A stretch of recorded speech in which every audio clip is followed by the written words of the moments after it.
Juicy Kolkata style chicken biryani recipe. একজন দিদিভাই আমাকে কমেন্ট করে বলেছিল যে দিদিভাই তোমার হাতে চিকেন বিরিয়ানি রেসিপিটা দেখতে চাই, তো স্পেশালি চলে এসেছি সেই চিকেন বিরিয়ানি রেসিপি নিয়ে। সো হ্যালো এভরিওয়ান, বন্ধুরা সবাই কেমন আছেন? আশা করি ভালোই আছেন। এই যে দেখুন আমি চিকেন বিরিয়ানিটা কেমন করে বানিয়ে নিচ্ছি। প্রথমে আমি 500 গ্রাম চিকেন নিয়েছি, নিয়ে ভালো করে ধুয়ে নিয়ে চলে এসেছি। এসে এইবার ওই চিকেনেতে পরিমাণ মতো নুন, পরিমাণ মতো হলুদ গুঁড়ো, পরিমাণ মতো একটু লঙ্কার গুঁড়ো দিলাম, তারপরে কাঁচা সর্ষে তেল দিলাম, তারপরে আদা বাটা দিলাম, তারপরে রসুন বাটা দিলাম, তারপরে 1 চামচ টক দই দিলাম, তারপরে একটা টমেটোর কুচি দিলাম, দিয়ে বেশ ভালো করে মেখে আমি রেখে দিয়েছিলাম 10 মিনিটের মতো। ওদিকে আমি একটা ডেচকিতে করে 250 গ্রাম চাল নিয়ে নিলাম। তো সেই 250 গ্রাম চালটা বেশ ডেচকির জলটা গরম হয়ে যাওয়ার পর তুলে দিলাম। এইবারে গোটা গরম মশলাগুলো তুলে দিলাম, কাঁচা লঙ্কা দিলাম, তারপরে তেজপাতা একটা দিলাম, তারপরে সাদা তেল দিলাম। এইবারে আদা ভাতটা হয়ে যাওয়ার পর ওদিকে জলটা ঝরিয়ে আমি রেখে দিয়েছি, কারণ কি এই বিরিয়ানির ভাত কিন্তু সম্পূর্ণ ফুটাবেন না।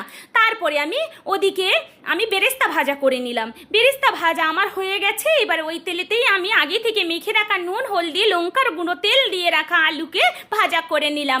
ভাজা হয়ে গেল। এবার ওই তেলেতেই আবারও আমি 2টো শুকনো লঙ্কা, একটা পেঁয়াজ কুচি দিয়ে এবার মেখে রাখা চিকেনগুলো তুলে বেশ ঢাকা দিয়ে দিয়ে কষবো যতক্ষণ নাই তেলটা ছেড়ে আসে। তারপরে তেলটা ছেড়ে আসার পরে এবার আমি ভেজে রাখা আলুগুলো দিয়ে দেব, আবার কিছুটা চিকেন বিরিয়ানি মশলা দিয়ে দেব, বিরিয়ানির মশলাটা। এবার বিরিয়ানির মশলাটা দেওয়ার পর আবারও কিছুক্ষণ আমি কষাবো। কষানো হয়ে যাওয়ার পর এবার ভাতের লেয়ারটা সাজিয়ে নিচ্ছি ওই কোড়ার উপরে। এবার ওপর থেকে বেরেস্তা ভাজা ছড়িয়ে দিলাম, চিকেন বিরিয়ানি মশলা ছড়িয়ে দিলাম, 1 চামচ গরম ঘি, ছড়িয়ে দিলাম দুধের সাথে একটুখানি ফুড কালার, মিঠা আতর। বন্ধুরা আমি একদম ঘরোয়া পদ্ধতির বিরিয়ানি দেখাচ্ছি, যাতে গরিব মধ্যবিত্ত পরিবার সবাই বানিয়ে খেতে পারে।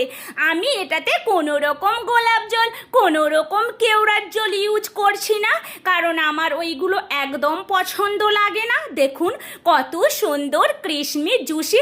এবার হ্যাঁ, কিছুক্ষণ কিন্তু 10 মিনিটের মতো লো আঁচে আমি রেখে দিয়েছিলাম।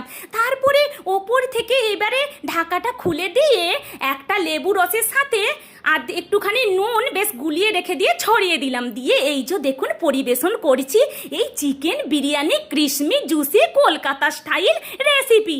খেতে কিন্তু দুর্দান্ত টেস্টি হয়েছে। দেখুন আপনাদের যদি ভালো লাগে অবশ্যই কিন্তু আমার পদ্ধতিতে বানিয়ে খেয়ে দেখবেন।